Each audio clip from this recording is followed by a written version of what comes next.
إن الحمد لله نحمده ونستعينه ونستغفره ونعوذ بالله من شرور أنفسنا ومن سيئات أعمالنا من يهده الله فلا مضل له ومن يضلل فلا هادي له وأشهد أن لا إله إلا الله وحده لا شريك له وأشهد أن محمدا عبده ورسوله يا أيها الناس اتقوا ربكم الذي خلقكم من نفس واحدة وخلق منها زوجها وبث منهما رجالا كثيرا ونساء واتقوا الله الذي تساءلون به والأرحام إن الله كان عليكم رقيبا يا أيها الذين آمنوا اتقوا الله حق تقاته ولا تموتن إلا وأنتم مسلمون يا أيها الذين آمنوا اتقوا الله وقولوا قولا سديدا يصلح لكم أعمالكم ويغفر لكم ذنوبكم ومن يطع الله ورسوله فقد فاز فوزا عظيما أما بعد فإن خير الحديث كتاب الله وخير الهدي هدي محمد صلى الله عليه وسلم وشر الأمور محدثاتها وكل محدثة بدعة وكل بدعة ضلالة وكل ضلالة في النار أعوذ بالله السميع العليم من الشيطان الرجيم من همزه ونفخه ونفثه بسم الله الرحمن الرحيم إنا نحن نزلنا الذكر وإنا له لحافظون۔ برادران محترم عزیز بھائیو، اللہ کا بڑا فضل و کرم ہے، اس مالک کی بڑی کرم نوازی ہے جس نے ہمیں مسلمان بنایا، مسلمانوں کے گھر پیدا فرمایا۔ آج مجھے بڑی خوشی ہو رہی ہے کہ جس مسجد کی بنیاد رکھی تھی، مدرسے کی بنیاد رکھی تھی، ماشاءاللہ آج یہ مسجد، یہ مدرسہ علاقے کی ایک پہچان بن چکا ہے۔ بیٹا شاہد رفیق یہ میرے شاگرد ہیں، صرف شاگرد ہی نہیں، شاگرد رشید ہیں، اور مولانا یحییٰ صاحب بھی بیٹھے ہیں، یہ پرانے شاگرد رشید ہیں۔ اللہ ان کو جزائے خیر دے۔ آج اس ادارے کو دیکھ کر، مسجد کو دیکھ کر بڑی خوشی ہو رہی ہے۔ اللہ تعالیٰ ان کو مزید دین کا خادم بنائے اور دنیا آخرت کی بھلائیاں نصیب فرمائے۔ آپ جتنے ساتھی تشریف لائے ہیں، میری دلی دعا ہے یا اللہ ان کا یہاں آنا، بیٹھنا، سننا سنانا قبول و منظور فرما، اور کل قیامت کے دن ان کا یہاں بیٹھنا اللہ کی رضا کے لیے نیکیوں والے پلڑے میں شامل فرما۔ بیٹا شاہد رفیق جو ہیں، ان کے والد محترم دنیا سے چلے گئے ہیں، ہم نے بھی چلے جانا ہے۔ بڑے اچھے آدمی تھے، اکثر وہ مجھ سے مسائل پوچھتے ہی رہتے تھے، تو پوچھ کر ہی وہ آدھے عالم بن گئے تھے۔ آج دنیا سے چلے گئے ہیں، تو بیٹا شاہد رفیق جو دین کا کام کر رہے ہیں، انشاءاللہ وہ اپنے والد محترم کے لیے صدقہ جاریہ ہوں۔ نیک بیٹا جو ہوتا ہے یہ صدقہ جاریہ ہے۔ میں نے صرف 3 باتیں کرنی ہیں، مختصر بیان ہوگا، صرف 3 باتیں ہیں کہ قرآن مجید جو پڑھنے پڑھانے والے ہیں ان کی فضیلت کیا ہے، اور قرآن مجید کی اللہ پاک نے حفاظت کس طرح فرمائی ہے۔ تیسری چیز جو قرآن مجید اللہ پاک نے یہ کتاب ہمارے اوپر نازل فرمائی ہے، تو قرآن مجید کے نزول کا، نازل ہونے کا مقصد کیا ہے؟ بس 3 باتیں مختصر ہوں گی۔ مسلم شریف میں حدیث آتی ہے کہ مکہ کا گورنر سیدنا عمر رضی اللہ تعالی عنہ کے دور میں مکہ مکرمہ کا گورنر نافع بن عبد الحارث رضی اللہ عنہ تھے۔ یہ مکہ کا گورنر ہے۔ ایک دفعہ سیدنا عمر رضی اللہ تعالی عنہ دورے پر آئے۔ ایک عسفان شہر ہے مکہ مکرمہ کے قریب، عسفان شہر، تو وہاں گورنر صاحب سے ملاقات ہوئی نافع بن عبد الحارث سے۔ تو کہا آپ گورنر ہو کر مکہ مکرمہ کو چھوڑ کر، آخر لوگوں کی ضروریات ہوتی ہیں، تو آپ گورنر ہیں، تو آپ عسفان علاقے میں لگے پھرتے ہیں، تو اپنی جگہ پر کس کو چھوڑ کر آئے ہیں؟ تو وہ فرمانے لگے کہ میں اپنی جگہ پر ابن ابزہ کو چھوڑ کر آیا ہوں۔ ابن ابزہ یہ عبد الرحمن بن ابزہ ہیں۔ کہا وہ کون ہے جس کو اپنا نائب بنا کر آئے ہیں؟ تو ابن ابزہ کون ہے؟ کہا مولم من الموالی، وہ آزاد کردہ غلاموں میں سے ایک غلام ہے جس کو میں اپنا نائب بنا کر آیا ہوں۔ تو سیدنا عمر رضی اللہ تعالیٰ عنہ فرمانے لگے کہ تمہیں کوئی اور آدمی ملا ہی نہیں، ایک غلام کو آپ نے پکڑ کر اپنا نائب بنا دیا ہے۔ عربوں کے اندر غلاموں کی کوئی عزت نہیں ہوتی تھی۔ تو انہوں نے فرمایا میں نے ابن ابزہ کو اس لیے اپنا نائب بنایا ہے، یہ ہے تو بے شک غلام، آزاد کردہ غلام ہے، انہو قارئ للقرآن و عالم بالمیراث، اس کے پاس قرآن کا علم ہے، قرآن کے قاری ہیں۔ عربی کے اندر جب حدیث میں قارئ کا لفظ آئے تو اس کا معنی قاری بھی اور عالم دونوں ہی ہوتا ہے۔ یہ قرآن کا قاری بھی ہے، عالم بھی ہے، اور علم وراثت میں ماہر ہے، اس لیے میں ان کو اپنا نائب بنا کر آیا ہوں۔ تو فرمانے لگے بہت اچھا کیا ہے، ان اللہ یرفع بہذا الکتاب اقواما ویضع بہ آخرین، یہی قرآن مجید ہے، اس کے ذریعے اللہ قوموں کو بلندی دیتے ہیں، اور اسی قرآن مجید کے ذریعے جو قدر نہیں کرتے اللہ تعالیٰ ان کو گرا دیتے ہیں، وہ دنیا سے گر جاتے ہیں۔ اب بھائیو اس پر غور کیا ہے کہ ایک غلام، آزاد کردہ غلام، غلاموں کو کون پوچھتا تھا؟ آج یہ گورنر کا نائب بنا ہے قرآن کی برکت سے۔ تو قرآن مجید کی اتنی فضیلت ہے۔ اسی طریقے سے حضرت عمر بن سالمہ رضی اللہ تعالیٰ عنہ یہ چھوٹے تھے، ان کا قبیلہ جب مسلمان ہوا تو یہ قافلوں سے قرآن سنتے رہتے تھے۔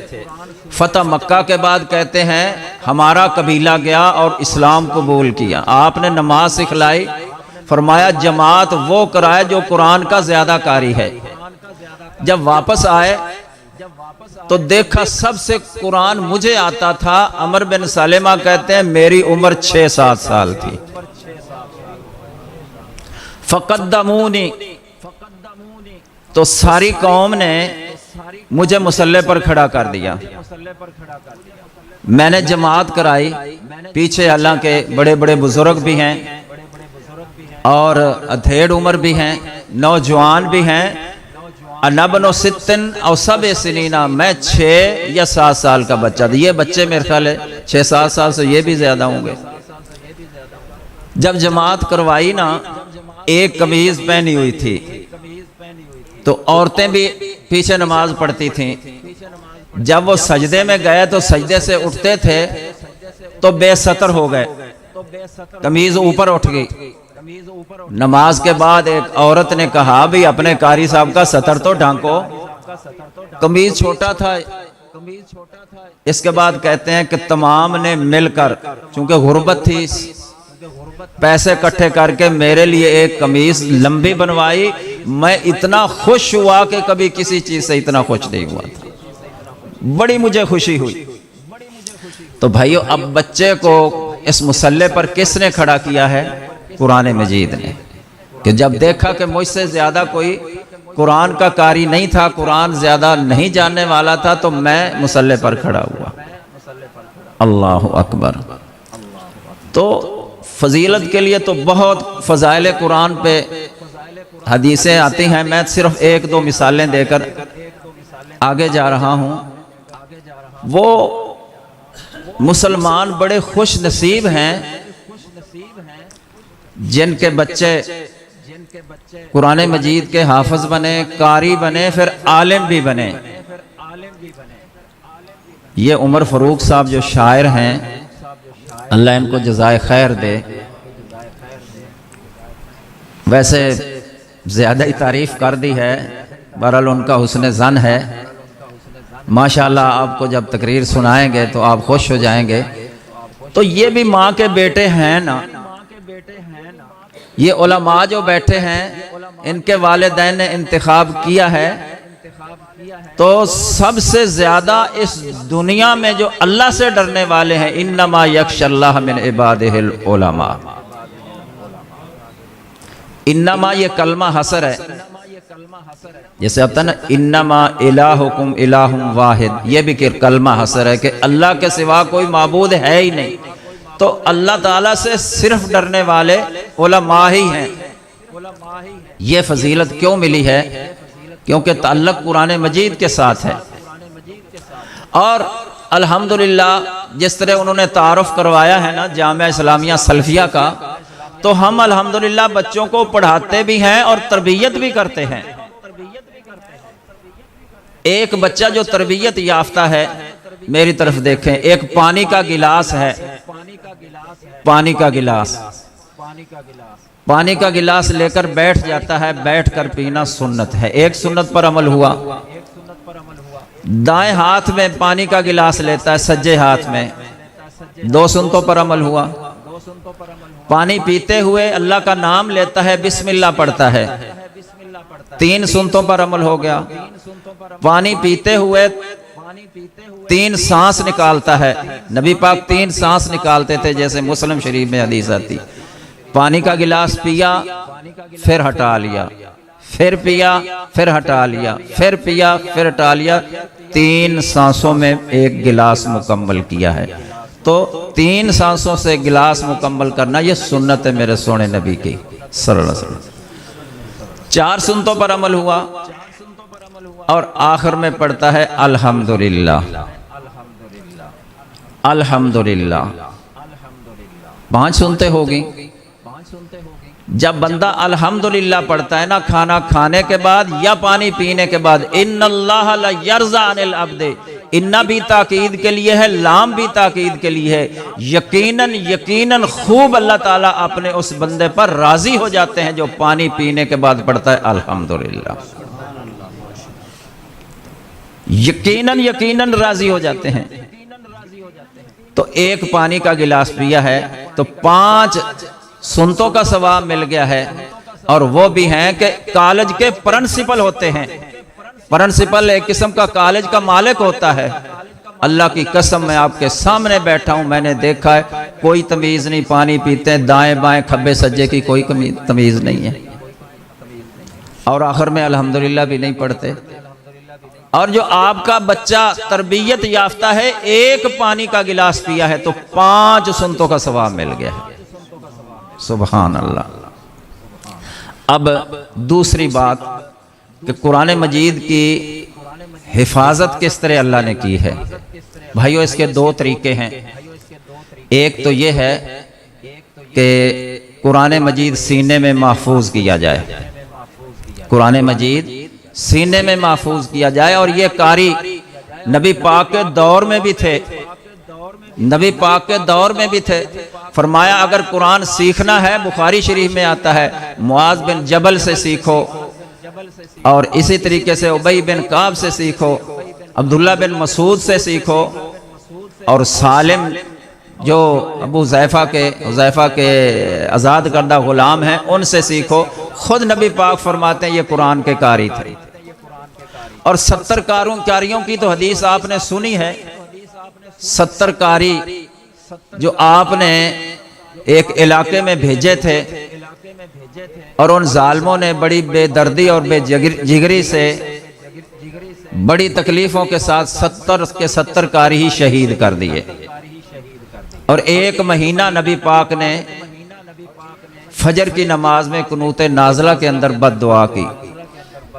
فوت ہوتے ہوئے انہوں نے اللہ سے دعا کی کہ اللہم بلغ عنا نبینا، یا اللہ ہماری خبر ہمارے سونے نبی تک پہنچا دے کہ ہم کس حالت میں ہیں۔ پھر جب شہید ہو گئے تو جنت میں پہنچ کر اللہ سے دعا کی کہ بلغوا عنا قومنا، ہماری قوم کو پہنچا دو کہ اللہ ہم پر راضی ہو گیا، ہم اللہ پر راضی ہو گئے، اللہ کی جنتوں میں پہنچ گئے۔ یہ جو 70 کے 70 تھے، قاری تھے، ان کے سینوں میں قرآن تھا۔ سبحان اللہ۔ وہ بڑے ہی خوش نصیب ہیں جن کے بچے قرآن کے حافظ ہیں، قاری ہیں۔ انشاءاللہ قیامت کے دن ان کے سر پر تاج پہنائے جائیں گے۔ اللہ تعالیٰ ان کے بچوں کی زندگیاں دراز فرمائے، اور ان کے والدین کو بھی اللہ اور زیادہ توفیق دے۔ اصل کام کرنے والا یہی ہے۔ اور دوسرا طریقہ ہے تحریر سے۔ نبی پاک صلی اللہ علیہ وسلم جب کوئی آیت نازل ہوتی تو حضرت زید بن ثابت کو بلا کر لکھوا دیتے۔ نبی پاک کے دور میں کتابی شکل میں قرآن نہیں تھا، کچھ پتھروں پر لکھا ہوا، کچھ کاغذ کے ٹکڑوں پر، کچھ چمڑے کے ٹکڑوں پر، کچھ کھجور کے پتوں پر، کچھ کپڑے کی ٹاکیوں پر، ایسے لکھا ہوا تھا، لیکن تھا مکمل۔ جب صدیق اکبر کا دور آیا رضی اللہ تعالیٰ عنہ، تو جنگ یمامہ میں جو مسلمہ کذاب کے ساتھ جنگ ہوئی، اللہ نے مسلمانوں کو فتح نصیب فرمائی، اور اس میں کافی قاری بھی شہید ہو گئے تھے۔ سیدنا عمر رضی اللہ تعالیٰ عنہ صدیق اکبر کے پاس آئے، کہا کہ میں مشورہ دینا چاہتا ہوں کہ آپ ایسا کریں، قاری شہید ہو رہے ہیں جن کے سینوں میں قرآن ہے، اگر اسی طرح شہید ہوتے گئے تو قرآن ختم ہو جائے گا۔ میرا مشورہ یہ ہے کہ آپ ایک کتابی شکل دے دیں، جو آپ کے پاس تحریریں ہیں اکٹھی کر کے آپ ایک جگہ میں ایک قرآن کی شکل میں، کتاب کی شکل میں محفوظ کریں۔ حضرت ابوبکر صدیق رضی اللہ تعالیٰ عنہ فرمانے لگے، عمر جو کام میرے نبی نے نہیں کیا ہے میں نہیں کر سکتا۔ یہ بخاری شریف حدیث میں آپ کو ترجمہ سنا رہا ہوں۔ جو کام میرے سونے نبی نے نہیں کیا میں ابو بکر کیسے وہ کر سکتا ہوں؟ سیدنا عمر سمجھانے لگے بھی اللہ کے نبی نے لکھوایا تو ہے، چلو الگ الگ چیزوں پر، ایک کتابی شکل میں نہیں ہے، تحریریں تو محفوظ ہی ہیں، انہی تحریروں کو پکڑ کر ایک جگہ پر جمع کر دینا ہے، اس میں نئی بات کون سی ہے؟ سمجھاتے رہے، کہتے ہیں حتیٰ شرح اللہ صدری، حتیٰ کہ اللہ نے میرا سینہ کھول دیا۔ کہا جی بالکل ٹھیک ہے۔ زید بن ثابت کو بلایا، کہنے لگے آپ نبی کے کاتب ہیں اور ہمیں اعتماد ہے، آپ ایسا کریں کہ ہم آپ کے پاس یہ چیزیں مہیا کر دیتے ہیں اور قاری بھی بٹھا دیتے ہیں، آپ ایسا کریں کہ ایک جگہ پر پورے قرآن کو نہ جمع کر دیں۔ وہ بھی فرمانے لگے کہ وہ کام جو نبی نے مجھ سے نہیں کروایا آپ کروانا چاہتے ہیں، میں نہیں کر سکتا۔ بڑی مشکل بن گئی، پریشان ہو گئے۔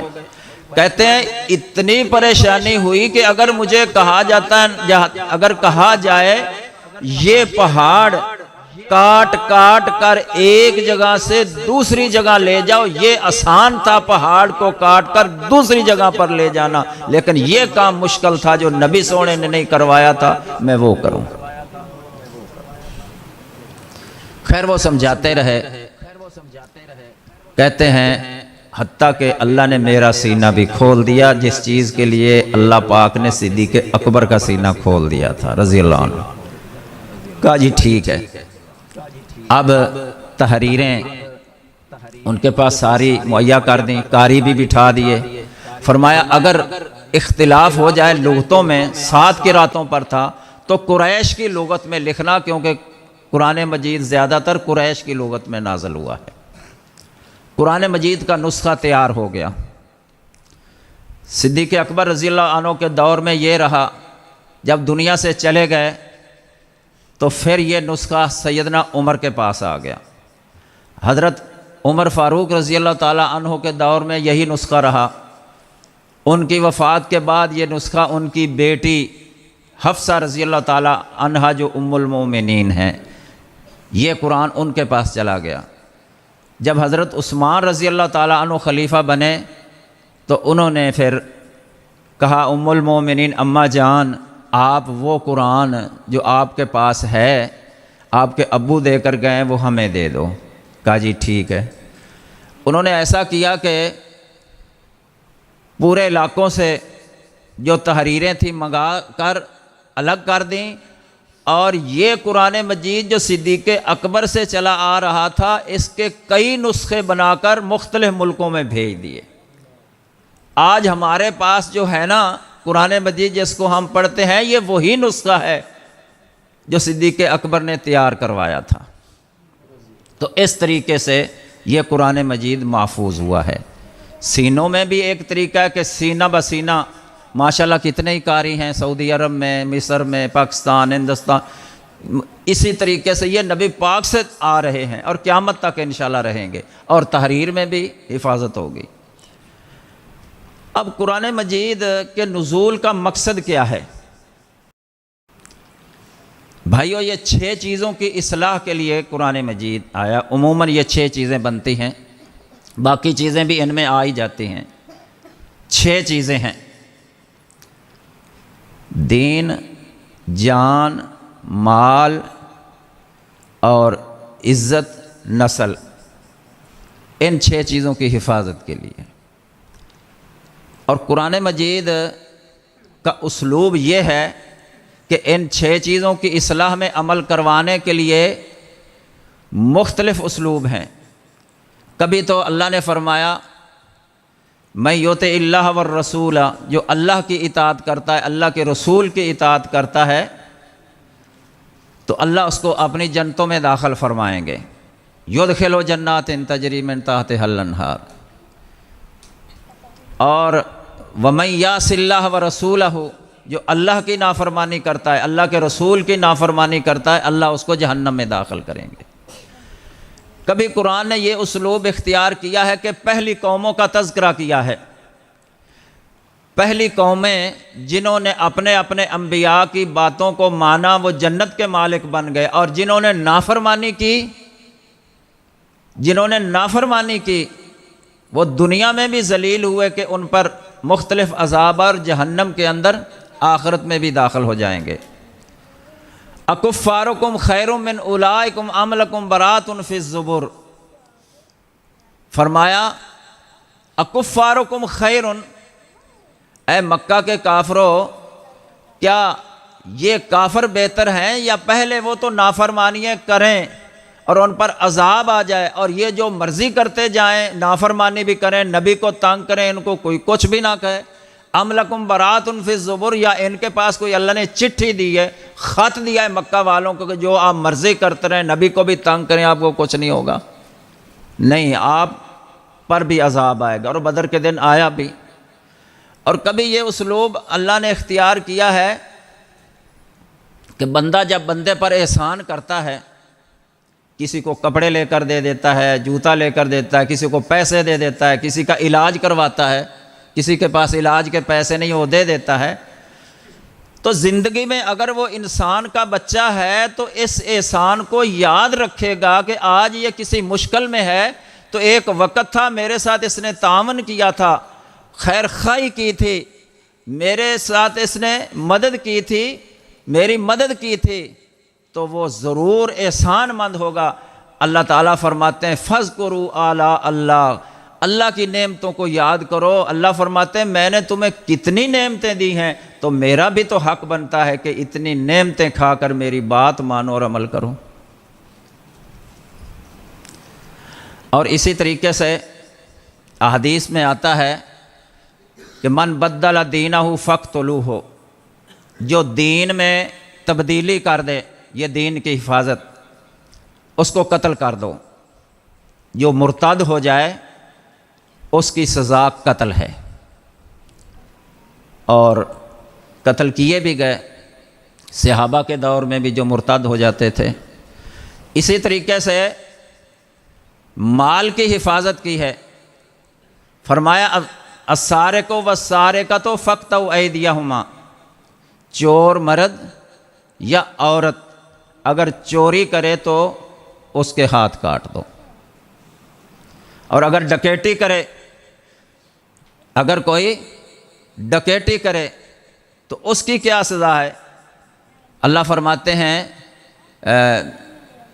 الذین یحاربون اللہ ورسولہ ویسعون فی الارض فسادا ان یقتلوا او یصلبوا او تقطع ایدیہم من خلاف۔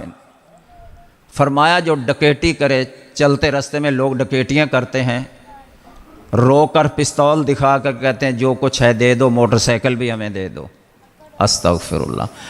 اب اس ڈکیٹ کی سزا کیا ہے؟ قرآن کہتا ہے کہ وقت کا جج چاہے تو اس کے ٹکڑے کر دے، اس کو قتل کر دیا جائے، اس کا قیمہ بنا دیا جائے، چاہے وہ سولی پر لٹکا دے، چاہے وہ مخالف سمت میں بازو دایاں کاٹا ہے تو ٹانگ بائیں کاٹی جائے، تو مخالف سمت سے یہ بازو کاٹے جائیں اور ٹانگیں کاٹی جائیں۔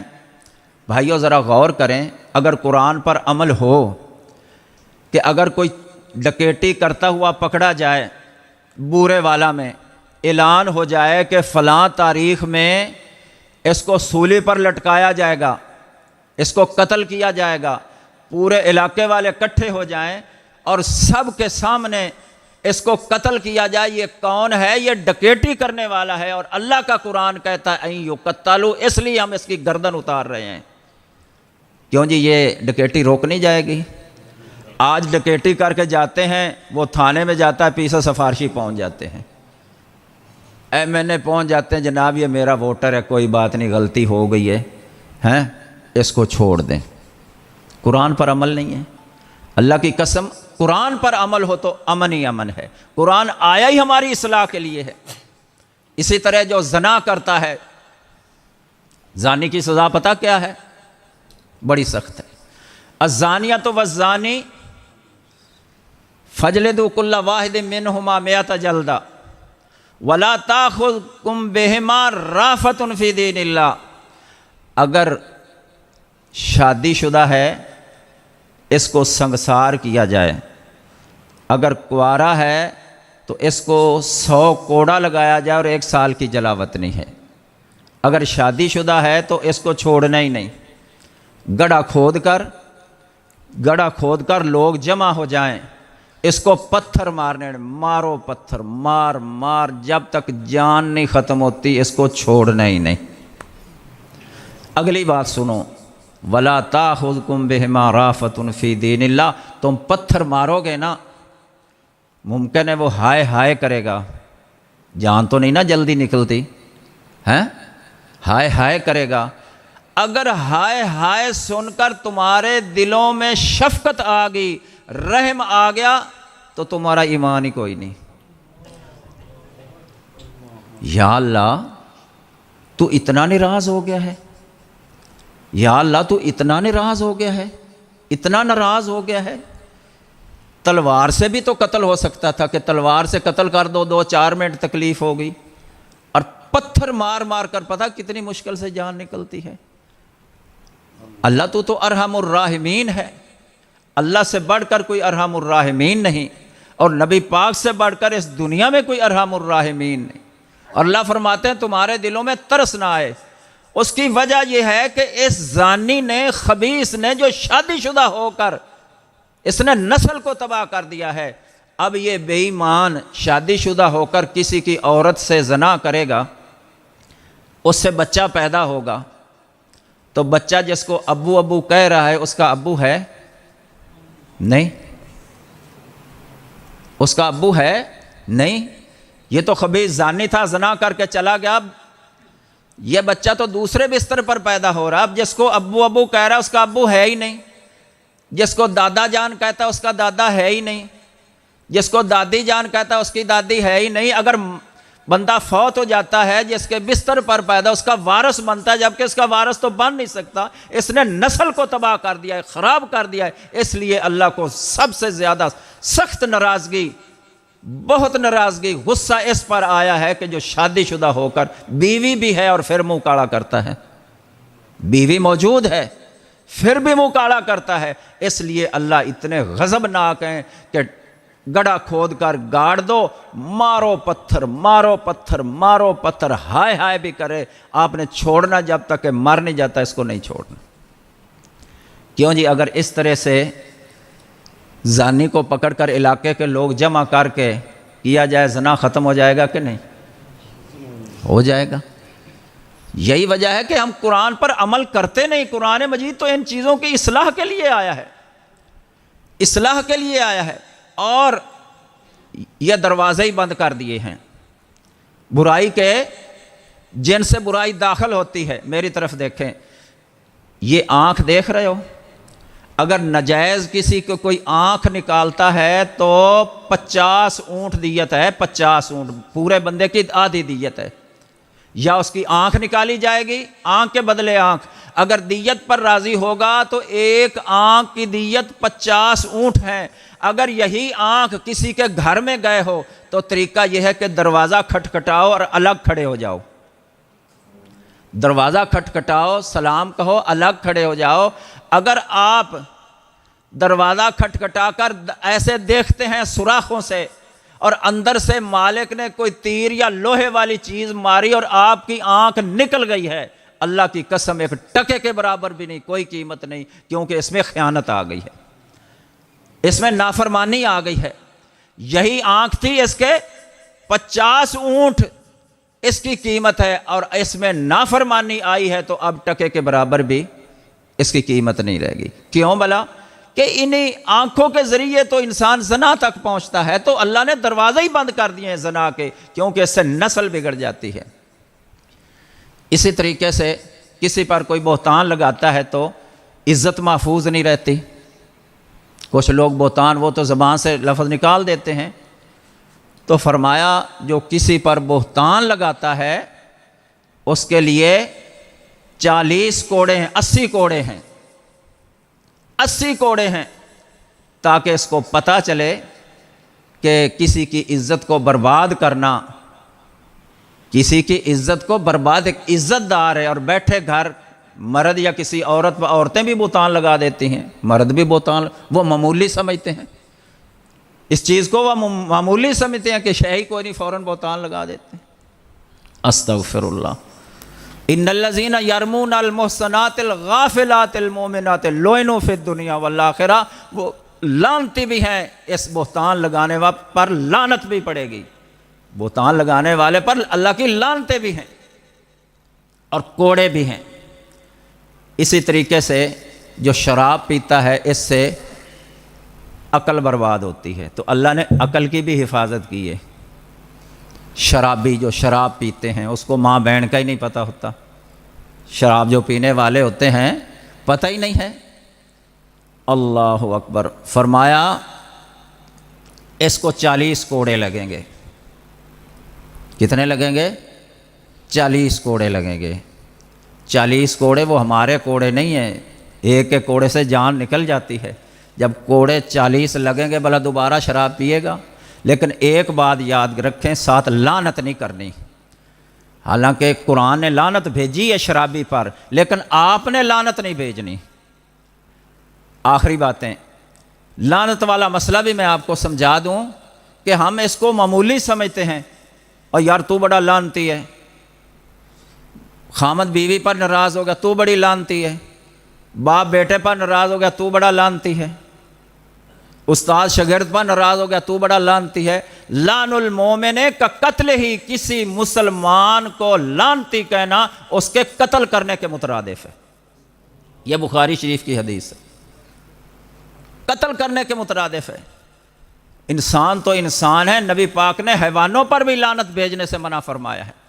ایک قافلے میں جا رہے تھے، ایک عورت نے جو اونٹنی پر سوار ہے، اس کی سواری نے اڑی کی ہوگی، اس نے کہا لعنہ اللہ، اللہ میری اس سواری پر لعنت بھیجے، یہ لعنتی ہے میری سواری۔ نبی پاک نے سن لیا،